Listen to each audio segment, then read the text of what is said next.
माँ की मुस्कान। आज हम बात करेंगे एनटी यूजीसी नेट जेआरएफ का जो प्रथम प्रश्न पत्र है उसके पाठ्यक्रम के बारे में। तो उसमें कुल 10 इकाई है।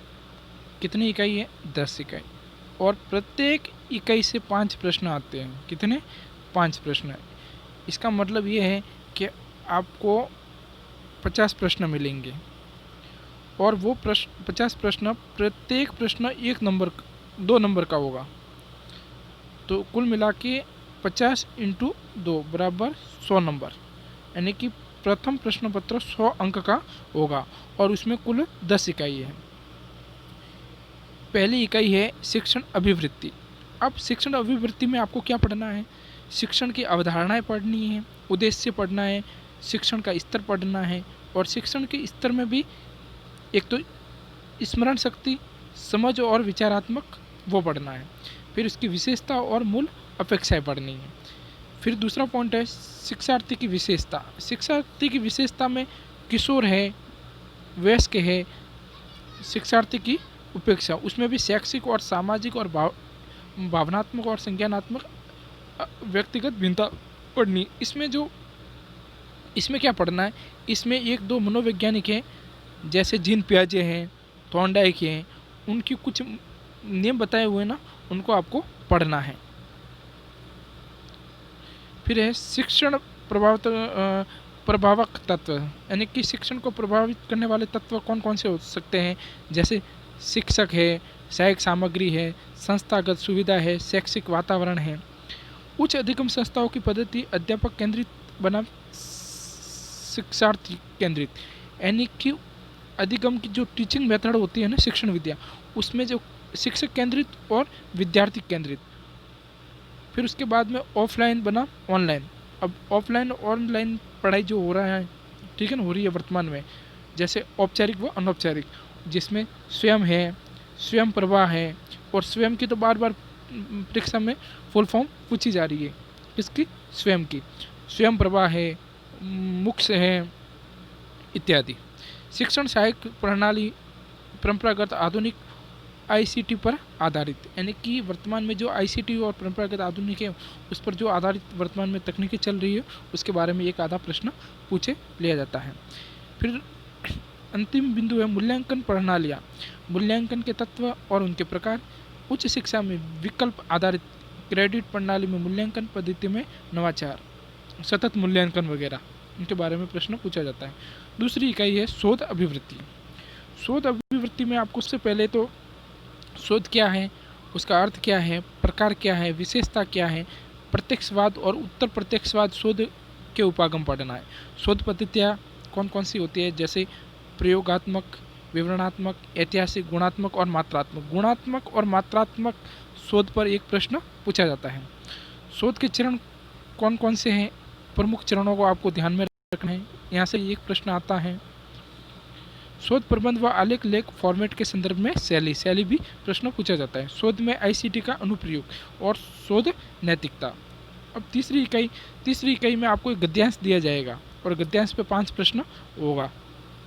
गद्यांश दिया जाएगा, उसमें 5 प्रश्न पूछा जाएगा। चौथी इकाई है कम्युनिकेशन, संप्रेषण। अब संप्रेषण में आपको क्या पढ़ना है? संप्रेषण का अर्थ पढ़ना है, प्रकार पढ़ना है और उसके अभिलक्षण या विशेषता पढ़नी है। प्रभावी संप्रेषण में वाचिक है, गैर वाचिक है, अंतः सांस्कृतिक, सामूहिक संप्रेषण, कक्षा संप्रेषण। प्रभावी संप्रेषण में बाधाएं कौन कौन सी है? जन, मीडिया और समाज। तो अब इसको आपको इसमें क्या पढ़ना है कि जो इसमें 2 चीज़ें मैं बता रहा हूँ। पहली चीज़ तो पढ़नी है संप्रेषण के प्रकार, कितने प्रकार के होते हैं। फिर दूसरी चीज़ें पढ़नी है संप्रेषण के मॉडल, 5-6 मॉडल है वो आपको पढ़ना है, क्योंकि यहाँ से बार बार प्रश्न पूछे जाते हैं। फिर है गणितीय तर्क व अभिवृत्ति। गणितीय तर्क व अभिवृत्ति, तो मैं सबसे पहले आपको गणितीय अभिवृत्ति और तर्क ही पढ़ाऊंगा, जिसमें तर्क के प्रकार, संख्या श्रेणी, अक्षर श्रृंखला, कूट और संबंध। फिर गणितीय अभिवृत्ति में अंश, जिसको अपन भिन्न भी बोल सकते हैं, ठीक है, भिन्न। फिर समय दूरी, फिर अनुपात, समानानुपात, फिर प्रतिशतता, फिर लाभ हानि, फिर ब्याज और छूट, फिर औसत एवरेज।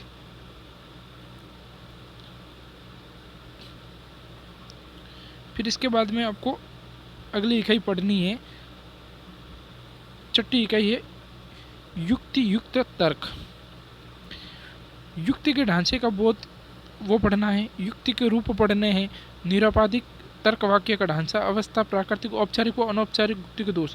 औपचारिक और अनौपचारिक युक्ति के दोष आपको पढ़ना है। भाषा का प्रयोग, फिर शब्दों का लक्ष्यार्थ और वस्तुवर्थ विरोध का परंपरागत वर्ग। युक्ति के प्रकार, युक्ति युक्त तर्क है, इसमें प्रकार में आपको निगमनात्मक, आत्मनात्मक युक्ति के मूल्यांकन और विशिष्टीकरण को पढ़ना है। अनुपता पढ़नी है, व्यंग का आलेख पढ़ना है, तर्क की वेद सुनिश्चित करने के लिए व्यंग आलेख का सरल उपयोग पढ़ना है। फिर भारतीय तर्कशास्त्र ज्ञान के साधन पढ़ना है। और आपको यहाँ से जो मैं बता रहा हूँ वो पढ़ना है। एक तो प्रमाण प्रत्यक्ष क्या है, अनुमान क्या है, उपमान क्या है, शब्द अर्थावप्ति और अनुपलब्धि, और उसमें आपको हेत्वाभास पढ़ना अति महत्वपूर्ण है। हेत्वाभास, अनुमान की संरचना, प्रकार और व्याप्ति, और हेत्वाभास पढ़ना। फिर अगली इकाई 7वीं है जो डीआई से संबंधित है, आंकड़ों। तो अब आंकड़े में आपको यहाँ से बार बार प्रश्न पूछे जाते हैं चित्रवत वर्णन से, जैसे बार चार्ट है, हिस्टोग्राम है, पाई चार्ट है, टेबल चार्ट है, रेखा चार्ट, आंकड़ों का मान चित्रण, यहाँ से बार बार प्रश्न पूछा जाता है। तो आंकड़ों का स्रोत क्या है, प्राप्ति क्या है, वर्गीकरण है, आंकड़े गुणात्मक मात्रात्मक भी हो सकते हैं, आंकड़ों का व्याख्यान, आंकड़ों का सुशासन। अब 8वीं इकाई से, अब देखो 8वीं इकाई से 5 प्रश्न पूछे जाते हैं। अब 5 प्रश्नों में आप मान लो कि 1 या 2 प्रश्न 8वीं इकाई, 9वीं इकाई और 10वीं इकाई, यहाँ से कम एवरेज देखा जाए तो 6 से 8 प्रश्न करंट से पूछे जाते हैं, करंट से, इन तीनों इकाई से 8वीं, 9वीं और 10वीं, यानी कि आईसीटी, पर्यावरण और उच्च शिक्षा, यहाँ से 7 से 8 प्रश्न करंट से पूछे जाते हैं जो मैं आपको करवाऊंगा। ठीक है, तो आईसीटी में आपको क्या पढ़ना है, तो आईसीटी में एक तो सामान्य संक्षिप्तियाँ, यानी कि जो भी आईसीटी से संबंधित जो भी फुल फॉर्म है वो पढ़नी है। फिर है इंटरनेट है, इंट्रानेट है, ईमेल है, श्रव्य दृश्य कॉन्फ्रेंसिंग की मूलभूत बातें वो पढ़नी है। उच्च शिक्षा में डिजिटल पहले जो वर्तमान से संबंधित है, ठीक है, वो पढ़नी है। आईसीटी और सुशासन पढ़ना है। फिर उसके बाद में है लोक विकास और पर्यावरण। लोक विकास और पर्यावरण में आपको क्या क्या पढ़ना है, तो पहला बिंदु तो पढ़ना है विकास और पर्यावरण में मिलेनियम विकास और संपोषणीय विकास का लक्ष्य पढ़ना है। फिर मानव पर्यावरण समव्यवहार, नृजातीय क्रिया कलाप और पर्यावरण पर उसके प्रभाव पढ़ना है। फिर पर्यावरण के जितने भी मुद्दे हैं, चाहे वो स्थानीय हो, क्षेत्र हो, वैश्विक हो, वायु प्रदूषण हो, जल प्रदूषण हो, मृदा प्रदूषण, ध्वनि प्रदूषण है, जिसमें ठोस, तरल, बायोमेडिकल जोखिमपूर्ण है, इलेक्ट्रॉनिक है, जलवायु परिवर्तन है, उसके सामाजिक व आर्थिक तथा राजनीतिक आयाम पढ़ना है। फिर स्वास्थ्य व प्रदूषक पर क्या प्रभाव पड़ता है वो पढ़ना है। फिर प्राकृतिक ऊर्जा और स्रोत ऊर्जा, यहाँ से बार बार प्रश्न पूछा जाता है। सौर ऊर्जा, पवन ऊर्जा, मृदा, जल, भूता, बायोमास भी अति महत्वपूर्ण है, नाभिकीय और वन। फिर है प्राकृतिक जोखिम आपदा और उनकी जो न्यूनीकरण जो युक्तियाँ हैं उसको। फिर उसके बाद में अधिनियम पढ़ना है, पर्यावरण संरक्षण के अधिनियम। तो पर्यावरण संरक्षण अधिनियम 1986 वाला पढ़ना है। फिर उसके बाद में जो सम्मेलन हुए थे, जैसे मॉन्ट्रियल प्रोटोकॉल है, रियो सम्मेलन है, जैव विविधता सम्मेलन है, क्योटो प्रोटोकॉल है, पेरिस समझौता है और अंतर्राष्ट्रीय सौर संधि है, और वर्तमान में करंट से संबंधित यहाँ से प्रश्न पूछे जाते हैं। फिर अंतिम इकाई है उच्च शिक्षा प्रणाली, हायर एजुकेशन। हायर एजुकेशन में आपको उच्च अधिगम संस्था और प्राचीन शिक्षा, तो प्राचीन शिक्षा से 1-2 प्रश्न पूछे जाते हैं। स्वतंत्रता के बाद में उच्च शिक्षा में क्या क्या नवाचार हुए वो पढ़ना है।